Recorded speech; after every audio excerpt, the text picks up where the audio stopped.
Macam mana boleh bagi negara macam tu je? Oh, ini Indonesia dengki. Come on lah. Saya tengok juga Indonesia ni. Kita bukan sokong Indonesia. Saya tengok.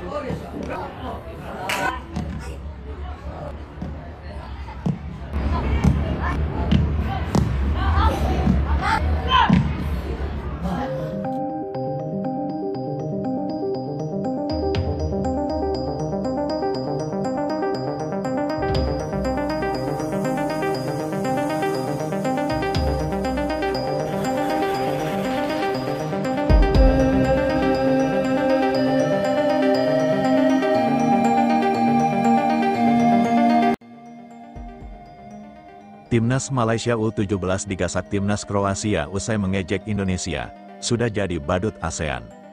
Safes Sali masih banyak alasan atas kekalahan Timnas Malaysia dan sampaikan statement mengejutkan ini.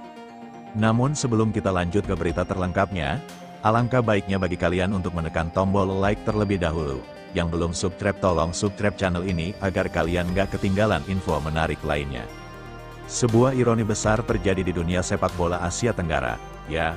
Malaysia yang sempat menertawakan kekalahan Indonesia U17 dari Brazil kini harus menelan pil pahit yang jauh lebih memalukan.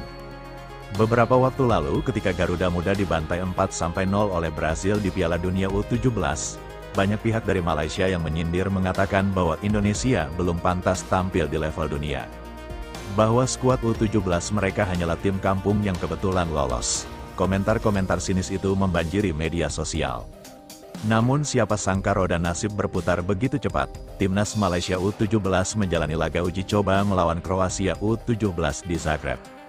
Awalnya pertandingan ini dianggap sebagai ajang pembuktian bahwa Malaysia juga bisa bersaing di level internasional. Namun yang terjadi justru sebaliknya, bencana besar menimpa Harimau Muda. Dalam 90 menit yang penuh penderitaan, Malaysia kalah dengan skor mencengangkan 11-0.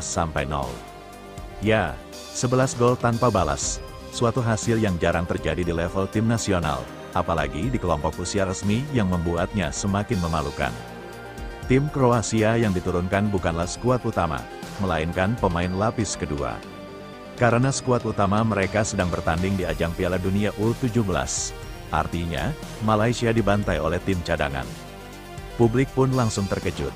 Bahkan media Eropa sempat menulis bahwa Malaysia terlihat tidak siap secara mental dan fisik menghadapi level permainan seperti Kroasia. Pertahanan mereka rapuh, koordinasi tidak jelas, dan penjaga gawang Malaysia seperti kebingungan menghadapi serangan demi serangan dari lawan. Di dunia maya, netizen langsung ramai membicarakan hasil itu. Mereka menganggap kekalahan telak itu sebagai bentuk karma instanaka. Karena sebelumnya banyak akun Malaysia yang menertawakan kekalahan Indonesia dari Brazil dengan skor 4-0.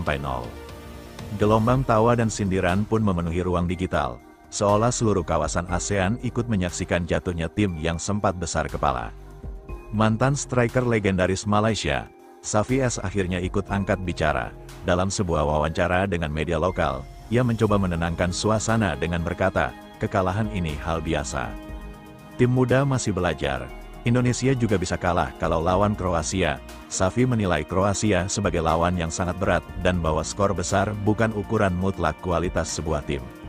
Namun komentarnya justru memicu perdebatan. Banyak pengamat menilai pernyataan Safi terlalu defensif. Seolah menutupi kenyataan bahwa Malaysia tampil sangat buruk dan tidak punya strategi yang jelas. Sementara di sisi lain, perbandingan dengan Indonesia justru dianggap tidak relevan.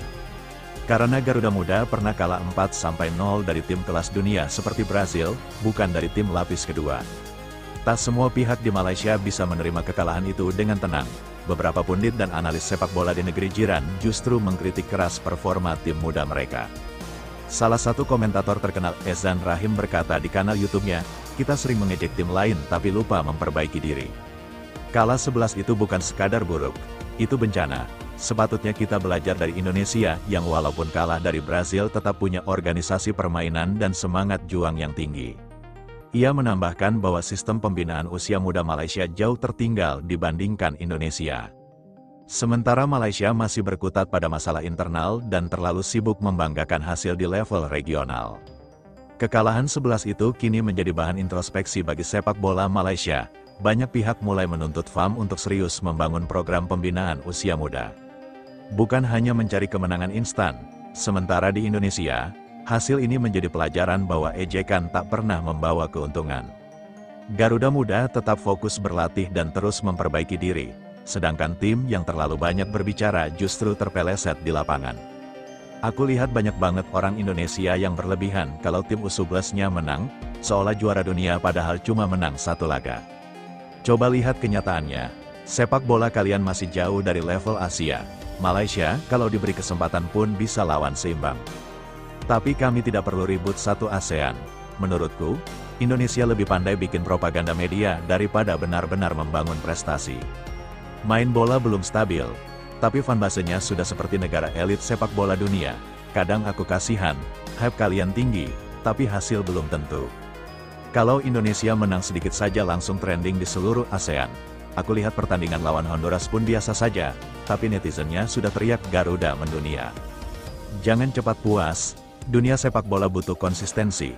Kalau benar hebat, coba kalahkan Brasil atau Argentina dulu baru tahu rasanya main di level dunia. Sekarang baru debut saja sudah heboh satu negara seperti sudah juara dunia, santai sedikit. Belajar dari negara lain yang lebih tenang menghadapi kemenangan. Setiap kali Indonesia menang, selalu muncul komentar seperti kami sudah sejajar dengan Eropa. Serius deh, kadang aku nggak tahu mau ketawa atau kasihan. Kalian harus sadar sepak bola Asia Tenggara masih jauh. Malaysia juga tahu diri, tidak perlu dibandingkan dengan benua lain.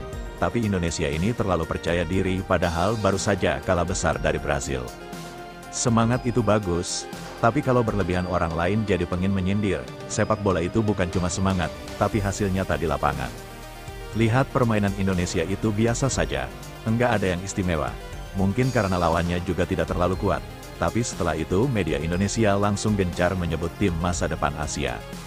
Padahal kalau lawan tim kuat sungguhan ya kalah juga. Rasanya sepak bola mereka hidup karena netizen, bukan karena prestasi. Tapi kalau sudah banyak yang percaya hype sendiri, susah sadar realitas. Malaysia pun banyak kekurangan, tapi setidaknya kami tidak terlalu berangan. Indonesia pintar banget membuat narasi seolah mereka sedang bangkit besar-besaran. Tapi kalau dilihat dari strukturnya masih banyak yang lemah. Akademi bola juga baru dibangun dengan serius. Tapi begitu menang 1-2 kali langsung disebarkan seperti revolusi besar. Menurutku yang paling kuat di sana bukan timnya, tapi medianya.